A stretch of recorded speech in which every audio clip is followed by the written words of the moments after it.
मियाँ मिट्ठू और हलवाई की मिठाई। किसी शहर के पुरहजूम बाजार में एक बूढ़ा हलवाई रहता था जिसका नाम मियाँ नत्थू था। मियाँ नत्थू जितनी लजीज मिठाइयाँ बनाते थे उतने ही कंजूस भी थे। उनकी दुकान के बाहर एक बड़े से पिंजरे में एक सब्ज रंग का तोता रहता था जिसे सब प्यार से मियाँ मिट्ठू कहते थे। मियाँ मिट्ठू कोई आम तोता नहीं था, वो इंसानों की आवाज़ें निकालने में माहिर था और उसकी याददाश्त इतनी तेज थी कि पूरे मोहल्ले की बातें उसे ज़बानी याद थीं। मियाँ मिट्ठू की होशियारी। मियाँ नत्थू हलवाई जब भी दुकान से बाहर जाते तो तोते को पहरेदारी पर बिठा देते और कहते, मिट्ठू मियाँ, ज़रा दुकान का ख्याल रखना, कोई चोर या बिल्ली मिठाई को हाथ न लगाए। एक दिन मियाँ नत्थू किसी काम से बाजार गए तो पीछे से एक मोटी ताज़ी बिल्ली दुकान में घुस आई।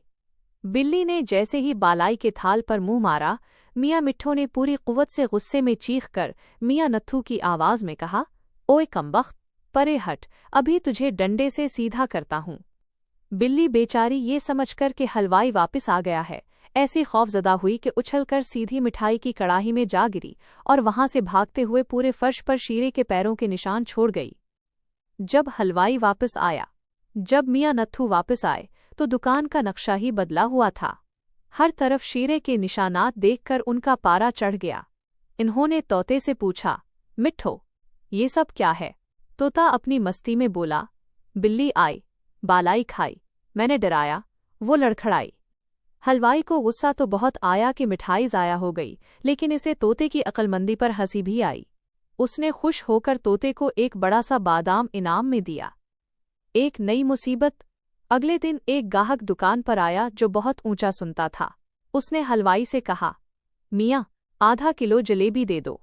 हलवाई ने जलेबी तोल कर दी और कहा, 100 रुपये हो गए। गाहक ने सुना नहीं और पूछा, कितने? हलवाई अभी जवाब देने ही वाला था कि मियाँ मिट्ठू पीछे से बोल पड़ा, 500 रुपये। गाहक हका बका रह गया और बोला, जलेबी है या सोने का जेवर? हलवाई ने तोते को घूर कर देखा, लेकिन तोता अब मज़े से झूला झूल रहा था और बार बार कह रहा था, महंगाई है भाई, महंगाई है। कहानी का मज़ाहिया मोड़। एक शाम मियाँ नत्थू अपनी दुकान में सो रहे थे और खराटे ले रहे थे। मियाँ मिट्ठू को शरारत सूझी। इसने बिल्कुल हलवाई की बीवी की आवाज़ में बुलंद आवाज़ से पुकारा, ओ जी, उठो, दुकान में चोर घुस आया है। मियाँ नत्थू हड़बड़ाकर उठे, हाथ में डंडा लिया और अंधेरे में उधर उधर मारने लगे। इनका डंडा सीधा मिठाई के मटकों पर लगा और टाह-टाह की आवाज़ें आने लगीं।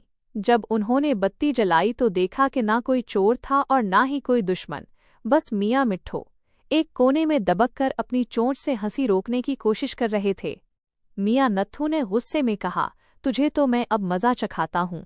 मिट्ठू मियाँ फौरन बोले, माफ़ी दे दो मियाँ साहब, मैं तो बस ये देख रहा था कि आपकी नींद कितनी पक्की है।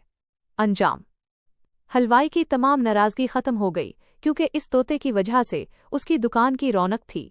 लोग दूर दूर से मियाँ मिट्ठू की बातें सुनने आते और साथ में मियाँ नत्थू की मिठाई भी खरीदते। यूं एक शरारती तोते ने अपनी बातों से न सिर्फ सबको हंसाया बल्कि अपने मालिक का कारोबार भी चमका दिया।